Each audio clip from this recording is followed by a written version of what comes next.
economic and political development. Wish you all the best. You are launching in the middle of the election, so I can't give you any other message.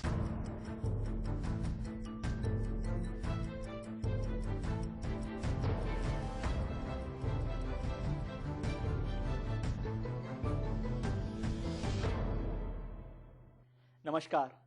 यूं तो योग और राजनीति में कोई सीधा रिश्ता नहीं है, लेकिन स्वामी रामदेव आजकल योग के साथ साथ राजनीतिक गुणाभाग में भी लगे हुए हैं।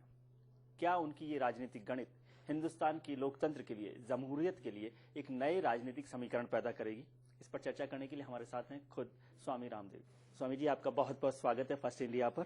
प्रणाम विजय भाई, आपको भी। आप राजनीतिक कसरत करने में लगे हुए हैं, तो हिंदुस्तान की जमहूरियत को सुधारने के लिए कौन से नए राजनीतिक आसन आप सिखा रहे हैं? योग और राजयोग तो सदियों से जुड़े रहे हैं। जहां तक प्रश्न जो है राजनीतिक जो सियासत के स्वास्थ्य का है, उसमें आज देश के हालात इस कदर खराब हो गए हैं, जिसका जहां दाव लग रहा है वहीं देश लूटने पर लगा है।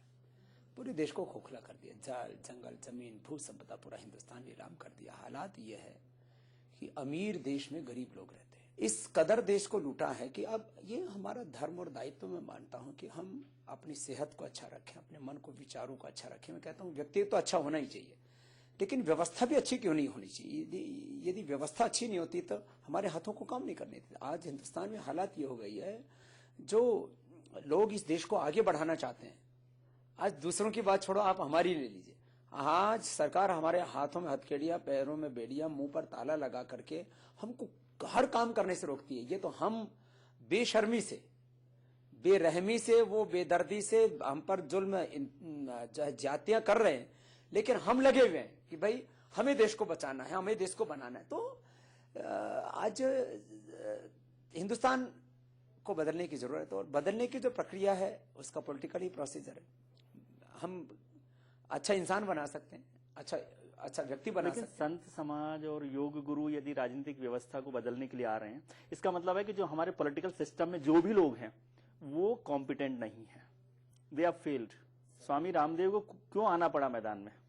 कि जिन लोगों के ऊपर ये जिम्मेदारी थी कि वो इस देश को इकोनॉमिक एंड सोशल जस्टिस दिलवाएं, जिन लोगों की जिम्मेदारी थी कि जो देश का धन, देश के साथ विश्वास का छल करके जिन्होंने जो है नाइंसाफी से देश को लूटा है, वो लूटे हुए देश को के धन को दिलाएं, आगे से लूटने ना दें, ऐसे इंतजामात करें और इस करप्ट सिस्टम को करेक्ट करें। हमारा कोई पावर गेम नहीं है। हम तो कहते हैं पावर में प्योरिटी आनी चाहिए। ये काम यदि स्थापित राजनीतिक पार्टियां कर देती, और हमने कि जो राजनीतिक पार्टियां थी उन्होंने उस काम को नहीं किया, और इसके लिए आप जिन सरकार में बैठे हुए लोगों की बात कर रहे हैं जिन्होंने सिस्टम को करप्ट किया, लेकिन जो विपक्ष में बैठे थे उन्होंने उनको नहीं रोका, क्या उनको जिम्मेदार आप नहीं मानते? दोनों ही जिम्मेदार हैं, एक कम एक ज्यादा। लूटने वाले ज्यादा जिम्मेदार हैं, रोकने वाले वो भी गुनहगार हैं और जवाबदेह हैं उसके लिए। देखो विजय भाई, आपको तो सब पता है, 2010 में हमने पूरे देश में लाखों किलोमीटर की यात्रा करके एक वातावरण तैयार किया। 11 में हमने रामलीला मैदान में लाखों लोगों को इकट्ठा किया भाई, और कांग्रेस ने हमारी बातों को कहा कि आपके सारे मुद्दे राष्ट्रीय जनहित में हैं, हम काला धन देश को दिलाना चाहते हैं, भ्रष्टाचार मिटाना चाहते हैं, इस सिस्टम को चेंज करेंगे। हमने उनको मौका दिया, उन्होंने हमको धोखा दिया। यदि सीधे रास्ते से ये काम हो जाता, तो माने बिना सत्ता परिवर्तन के व्यवस्था परिवर्तन का काम हो जाता, तो हमको राजनीतिक हस्तक्षेप नहीं करना पड़ता जी। आज भी मैं कहता हूं ना हमको एमएलए, ना एमपी, ना सीएम, ना पीएम बनना है, लेकिन देश को बनाना है, देश को बचाना है, क्योंकि कुछ लोग देश बेचने में लगे। तो ये काम वास्तव में इसीलिए करना पड़ा कि जिन लोगों की ये जवाबदेही थी कि वो इस देश को बचाएं, आगे बढ़ाएं, सबको आर्थिक सामाजिक न्याय दिलाएं, सबके जीवन में खुशहाली लाएं, जब वो उसमें नाकामयाब हो गए तो हमको आगे आना पड़ा। और आप जानते हैं त्रिवेदी भाई कि हिंदुस्तान में एक आम इंसान की हैसियत क्या है। जिनके पास कोई ताकत नहीं है वो कुछ कर नहीं सकते, और जो ताकतवर लोग हैं वो इस बात के लिए कि मेरी प्रतिष्ठा, मेरा पैसा, मेरा साम्राज्य बना रहे, हमने अपने सारे साम्राज्य को दांव पर लगा करके, एक आध्यात्मिक साम्राज्य भी तो होता है, अपने जो है स्पिरिचुअल एम्पायर को, करोड़ों लोगों की जो हमें आस्था थी, मैंने कहा कि भाई मेरी पूजा नहीं, अब तो देश की पूजा हो।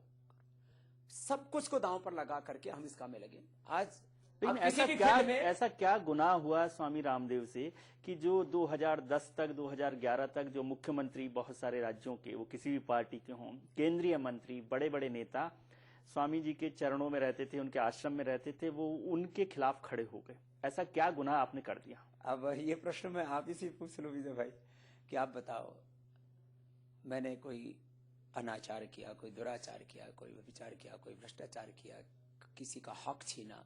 मैंने तो इतनी बात की भाई 125 करोड़ लोगों का हक दे दो, उनको न्याय दे दो, उनको जस्टिस दे दो। अब दरअसल समस्या ये है कि जिन लोगों ने ये पूरा देश लूटा ना, अब उनको लगता है कि ये सब हमने दे दिया तो फिर हम शक्ति विहीन हो जाएंगे। दरअसल ऐसा है नहीं।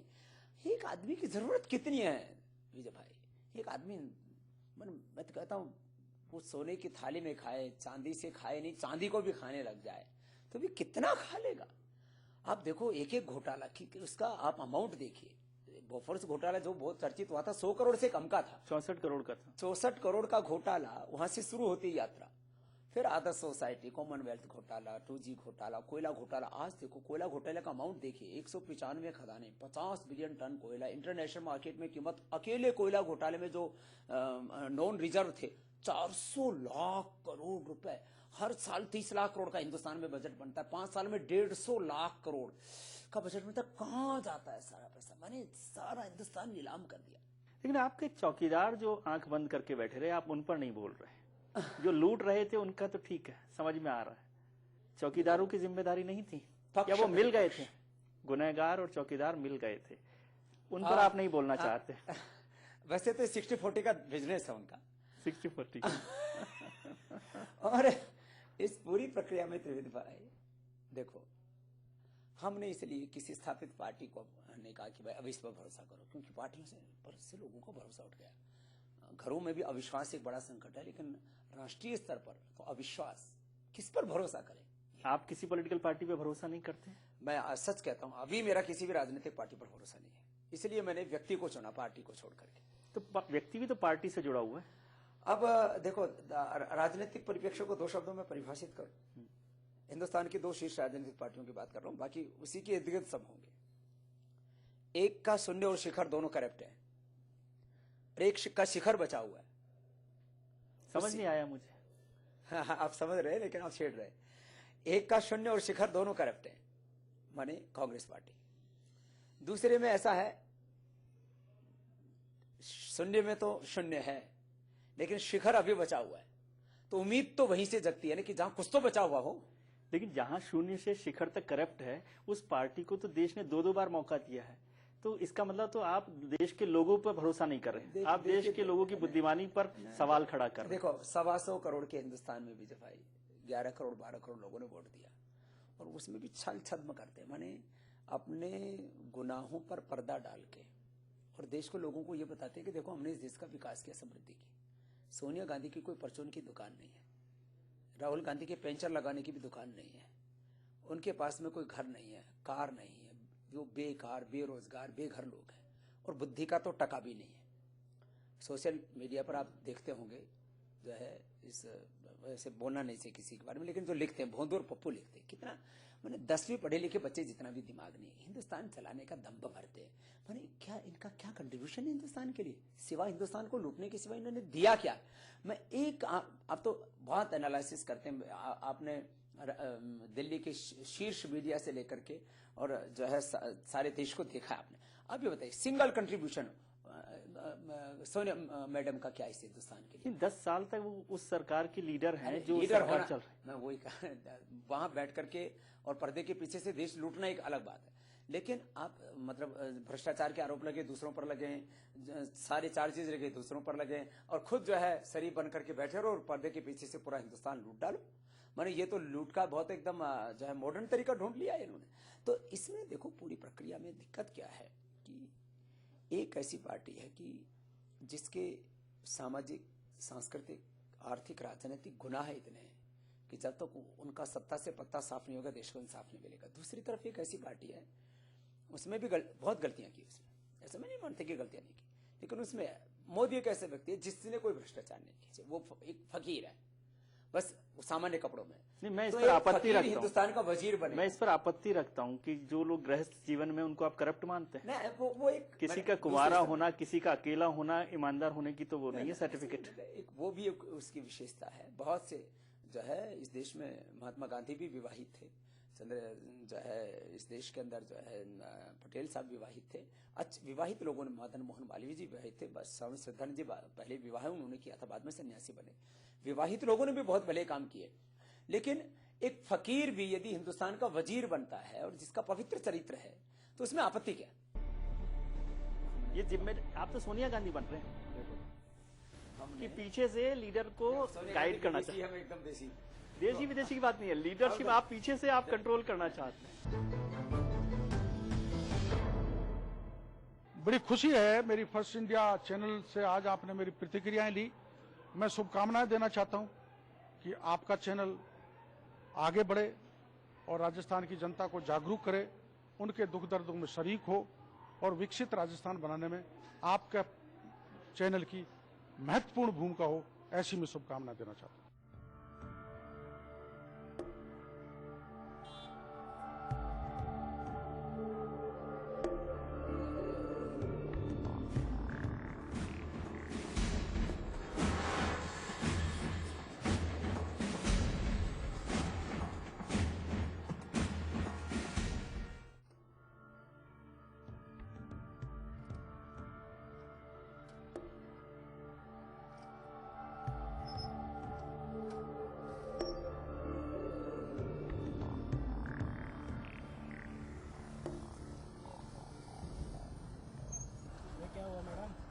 तुझसे मतलब? सही का मतलब है।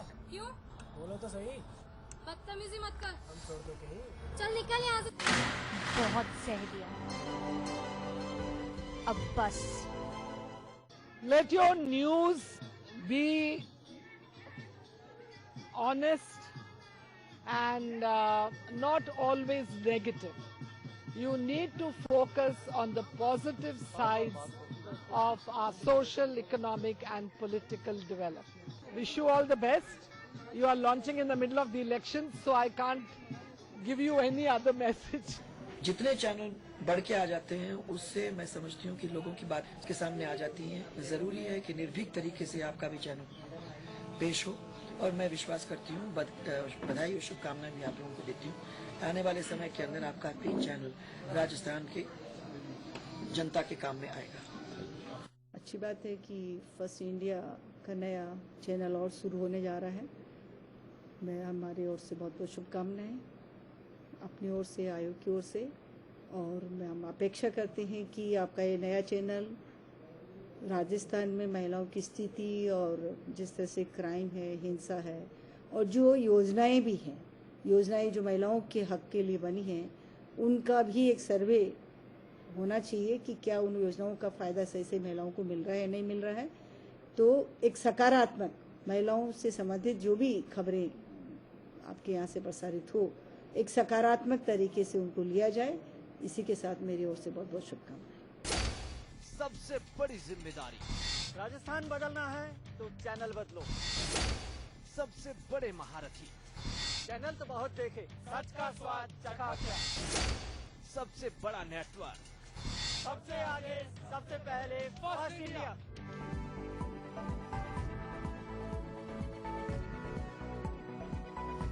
फर्स्ट इंडिया, सबसे आगे, सबसे पहले।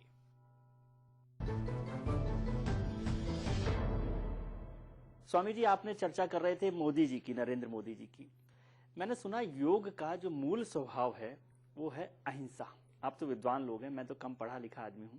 योग का मूल स्वभाव है अहिंसा, और जिस आदमी के ऊपर हिंसा के आरोप लगे हों, 1000 लोगों के खून का दाग जिस व्यक्ति पर हो, उसको आप समर्थन दें, इससे ज्यादा हैरानी वाली बात मेरे लिए कुछ नहीं हो सकती। और उसमें भी दम्भ। 1947 के बाद देश का विभाजन हुआ विजय भाई, 10 लाख बेगुनाह लोगों को मरवाया। किसने? नेहरू के फैसले से हुआ।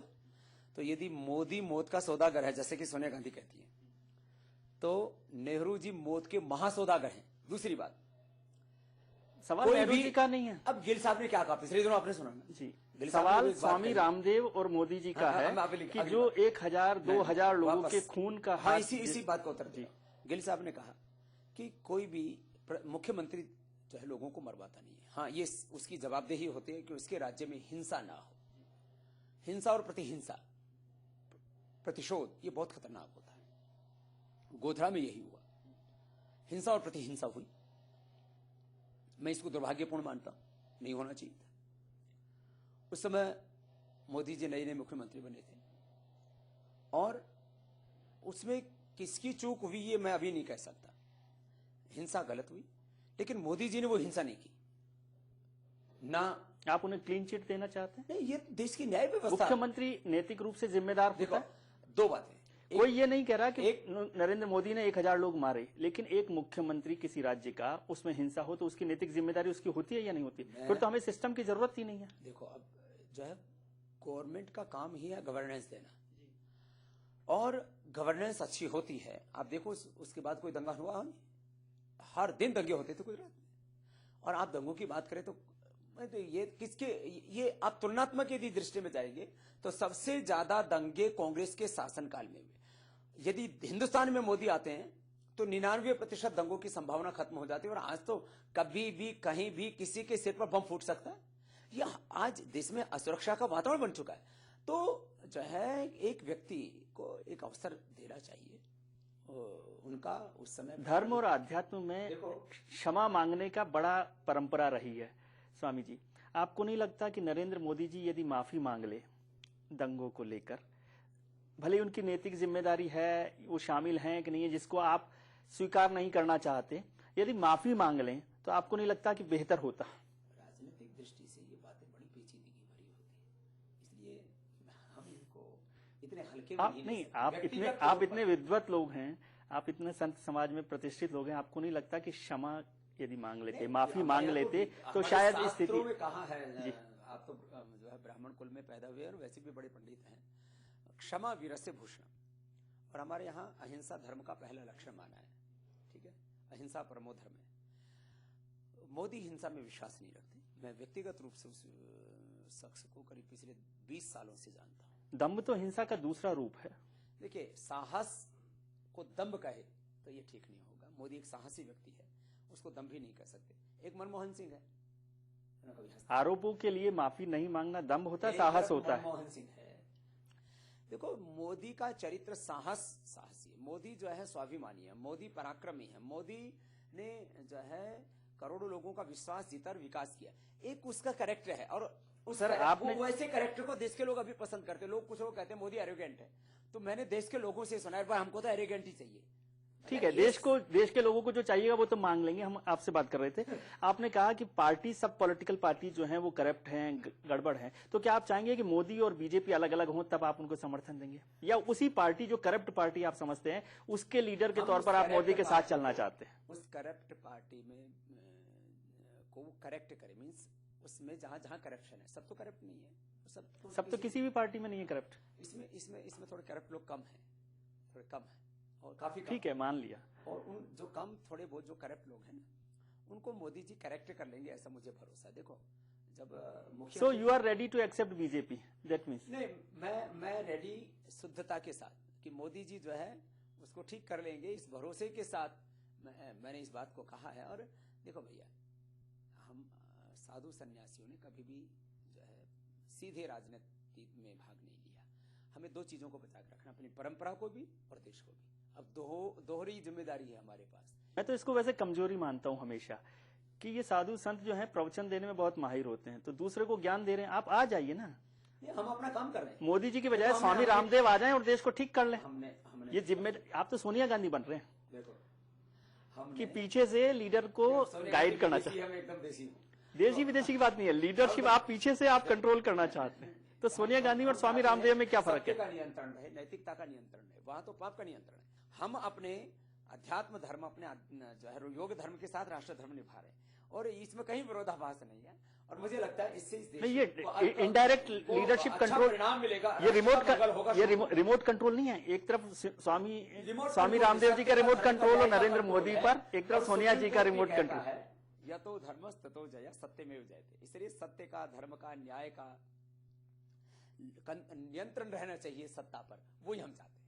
आपने साधु संतों की बात की सर, आजकल तो साधु संतों के नाम से भी बहुत बार शर्मिंदगी हो रही है। कौन सा ऐसा समाज का क्षेत्र है, कोई भी सेक्टर ले लो, जहां गंदगी नहीं। मैं मानता हूं कि आपको भी शर्मिंदगी महसूस होती है? धर्म का जो शिखर है वो पूर्ण पवित्र रहना चाहिए, और जो आचरण से पतित हो जाए उसका समाज से बहिष्कार कर देना चाहिए, और उसको सामान्य व्यक्ति से कई गुना ज्यादा दंड देना चाहिए। आप आसाराम जी का जिक्र कर रहे हैं? मैं उन सब लोगों का जो धर्म के नाम पर धंधा कर रहे हैं, धर्म के नाम पर अधर्म कर रहे हैं, देश के साथ धोखा कर रहे हैं, और जो है एक तरह से अपनी संस्कृति के साथ नाइंसाफी कर रहे हैं, उन सब के लिए बात है, और ये बहुत शर्मिंदगी वाली बात है। कैसे सुधरेगा? धर्म के शिखर पर भी करप्ट लोग हैं, राजनीति के शिखर पर भी करप्ट लोग हैं, फिर एक तरफ धर्म के शिखर पर जो लोग बैठे हैं वो इनडायरेक्ट लीडरशिप रिमोट कंट्रोल चाहते हैं, राजनीति के शिखर पर लोग बैठे हुए हैं वो इनडायरेक्ट रिमोट कंट्रोल चाहते हैं। बहुत कंफ्यूज हो गया हूं मैं। नहीं, आप कंफ्यूज नहीं हो, आप आनंद ले रहे हो। बात यह है कि दोनों ही का जो शिखर है वो पवित्र बना रहे, इसके लिए जहां तक जो है राजनीति और अध्यात्म धर्म का संबंध है, धर्म विहीन राजनीति में तो फिर अधर्म होगा। धर्म का मतलब ये जो है मंदिर मस्जिद गिरजा करने, धर्म माने जीवन की पवित्रता, शुचिता, नैतिकता, आचरण में जो है उच्चता, ये सब चीजें धर्म के अंदर काउंट होती हैं। तो धर्म का अर्थात सत्य का, न्याय का, नैतिकता का तो सत्ता पर नियंत्रण रहना चाहिए। तो बाकी घालमेल का कोई प्रश्न नहीं है। मैंने कहा मुझे ना एमएलए बनना, ना एमपी, ना सीएम, ना पीएम, लेकिन देश को बनाना और बचाना है।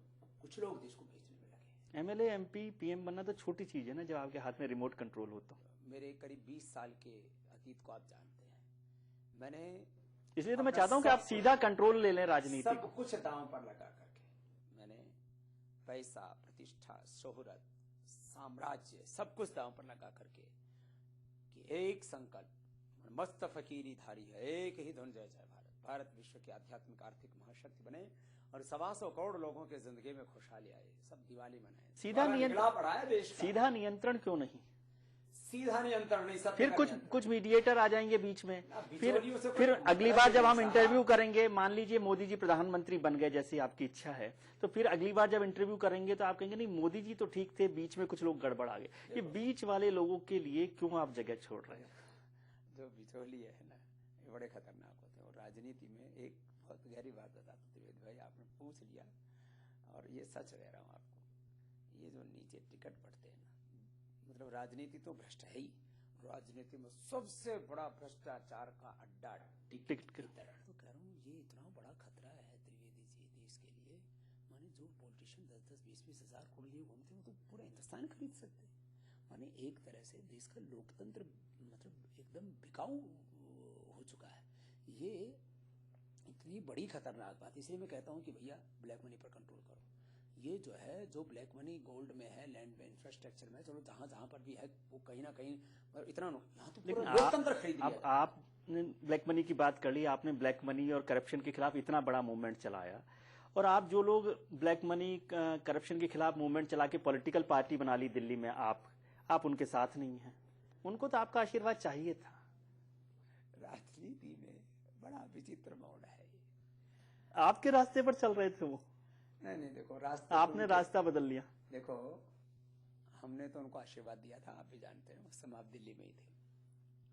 आदरणीय अन्ना जी को जब हिंदुस्तान में कोई नहीं जानता था, तब हमने अपने रामलीला मैदान में 27 फरवरी को 2011 को हमने उनको अपने बगल में खड़ा करके, जी अन्ना जी हैं, इन्होंने बहुत काम किया है आरटीआई के क्षेत्र में भी और गांव के विकास में भी।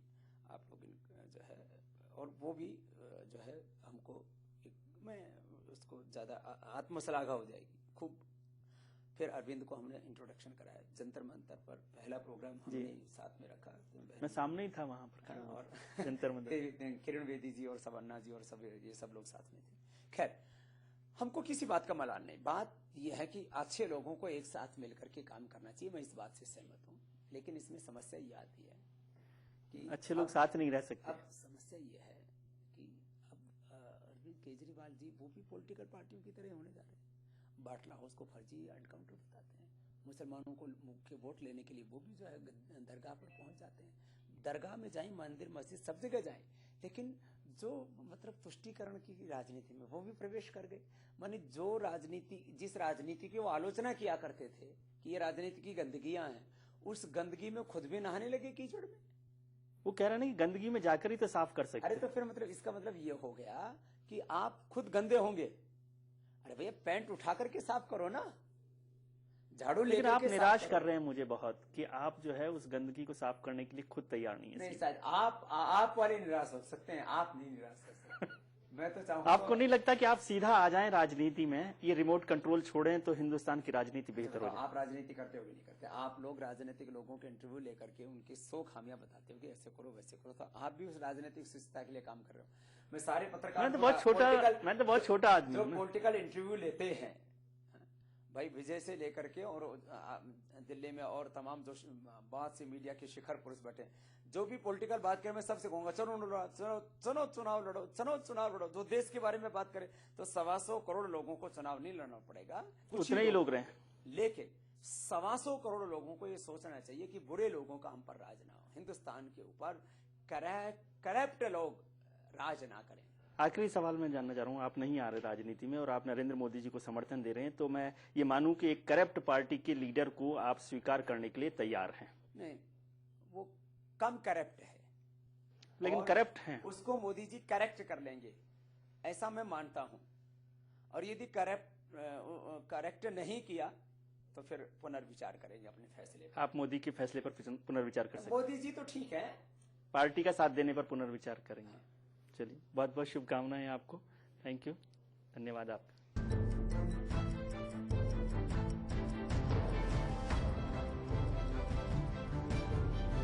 चैनल के चलाने में केवल टीआरपी नहीं होती है, उसमें एक शिक्षा भी होता है और एक इस देश के लिए सेवा करने के एक भाव भी होना चाहिए। और अनपॉपुलैरिटी और पॉपुलैरिटी हर समय अपने सही और गलत का आधार नहीं तय करता है। कभी कभी सही बात बड़ा अनपॉपुलर होता है और गलत बात बड़ा पॉपुलर होता है। तो इसलिए हम लोगों को उस रास्ते चलना चाहिए और कहा गया है कि मीडिया चौथा स्तंभ है, वो भूमिका निभानी चाहिए। दिल्ली की घटना हुई थी ना, और जिस प्रकार से पब्लिक ने जो संघर्ष किया, उसका नतीजा है कि आज पूरे मुल्क के अंदर, चाहे सुप्रीम कोर्ट जस्टिस हो, चाहे वो बापू आसाराम बापू हो, चाहे कोई व्यक्ति हो, जो किस्से कहानी सामने आ रहे हैं, और लड़कियां भी, महिलाएं भी जिस रूप में आगे आ रही है हिम्मत करके, जो पहले हिम्मत नहीं करती थी, उनके घर वाले समझा देते थे उनको। तो ये जो माहौल बन रहा है कंट्री के अंदर, उसमें अगर अपना मीडिया, आपका चैनल अगर इसको अभियान के रूप में ले रहा है, तो मैं साधुवाद देना चाहूँगा और शुभकामना है कि वो आपका अभियान कामयाब रहे। और सामाजिक सरोकार का मैं समझता हूँ बहुत बड़ा ये मुद्दा है, जिसको आप लोगों ने हाथ में लिया, उसके लिए आप बधाई के पात्र।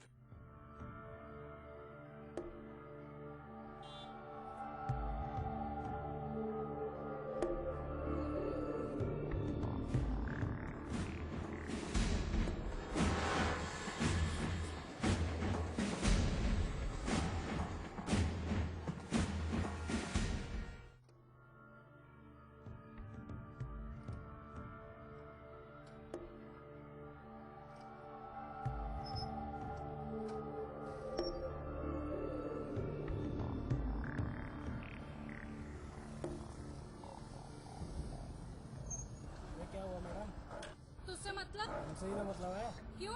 बोलो तो सही। बदतमीजी मत कर। हम छोड़ दो कहीं। चल निकल यहाँ से। बहुत सह दिया, अब बस। Let your news be honest and not always negative. You need to focus on the positive sides of our social, economic and political development. Wish you all the best. You are launching in the middle of the election, so I can't give you any other message. बड़ी खुशी है, मेरी first India channel से आज आपने मेरी प्रतिक्रियाएं ली। मैं शुभकामनाएं देना चाहता हूं कि आपका चैनल आगे बढ़े और राजस्थान की जनता को जागरूक करे, उनके दुख दर्दों में शरीक हो और विकसित राजस्थान बनाने में आपका चैनल की महत्वपूर्ण भूमिका हो, ऐसी मैं शुभकामना देना चाहता हूं।